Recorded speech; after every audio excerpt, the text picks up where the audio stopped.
Hi everyone, Fat in the Ass Tano here, the internet's busiest music nerd, and it's time for a review of the new Meridian Brothers album, Mi Latinoamerica, Sufre. Here we have the latest full-length LP from the left-field Colombia Cumbia project, which is spearheaded by producer, songwriter, multi-instrumentalist Eblis Alvarez, who for years as Meridian Brothers has been at the cutting edge of the experimental Bogota music scene, artistically erasing the stylistic borders that sit between genres like cumbia and salsa and champeta, as well as other things too. Electronic music, psychedelic music, industrial and art pop. And what mix of that you're getting on any given Meridian Brothers album really depends on which one you're listening to. The band's last record, which is actually one of my favorites of theirs so far, involves a conceptual collaboration with a totally made-up band. I'm not sure if the lore on this new one runs quite as deep, but stylistically speaking, it's still an interesting switch-up, as apparently Alvarez on this one is cooking up an even crazier genre blend. Of course, once more, we have the brothers' usual combination of Latin and tropical influences,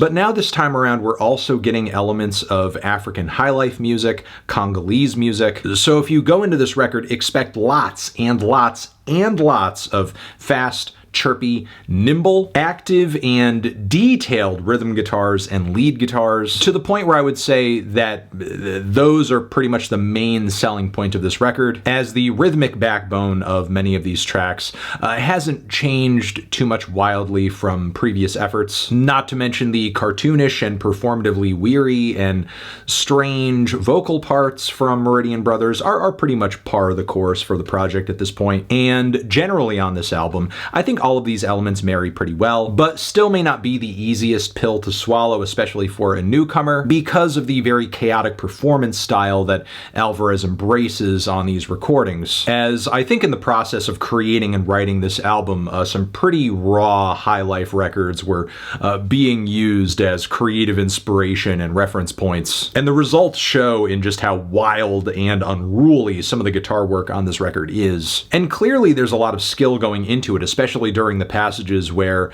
the rhythm bits or the solos very much tighten up. But a lot of the time the guitars are very much playing it fast and loose, which contributes to an overall surreal experience, especially when you take into account that some of the melodies worked into these tracks are a little creepy, a little eerie, some subtle psychedelic touches here and there too as far as effects. Of course, lots of tense chord changes, as well as, again, those kind of weary and gargly and raspy lead vocals from Meridian Brothers too, or some of the weirder and goofier harmonies and chorus bits that you'll hear on the opener, as well as MANDALA, MANDALA, both of which also move at a dizzying pace tempo-wise.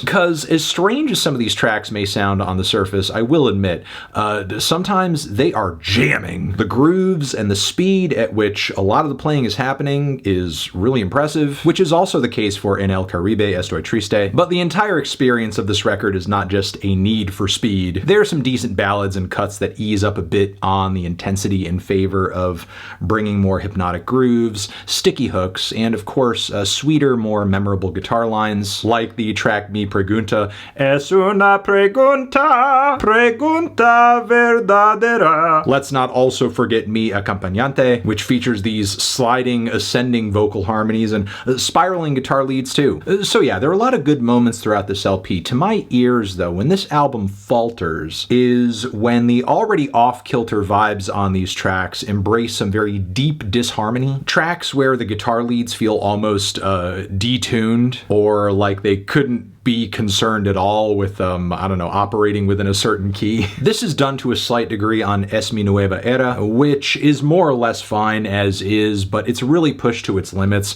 on Todo Se Me Desvanece y Debo Mejorar. The guitars are not only sour, but the grooves get a bit tedious as well on Los Latinos Sufrimos. And the final track in the grander scheme of the album, I didn't find to be that standout given everything that had musically been happening up until that point. Not exactly a grand finale or anything like that. So, I mean, overall, I think this record, stylistically for Meridian Brothers, it presents an interesting angle and some great and fiery and exciting musical genre combinations and crossovers happen as a result of that. Some good, solid performances too. But I'd be lying if I didn't say that previous concepts and instrumental inclusions on past records, I think resulted in more gold being dug out of the mine, more interesting results. This particular genre combo, I don't think led to a very versatile or novel album for the project. And once again, the especially discordant tracks I feel like didn't really help the overall vibe that much. So it's good, but it most definitely could have been better in my eyes, which is why I'm feeling a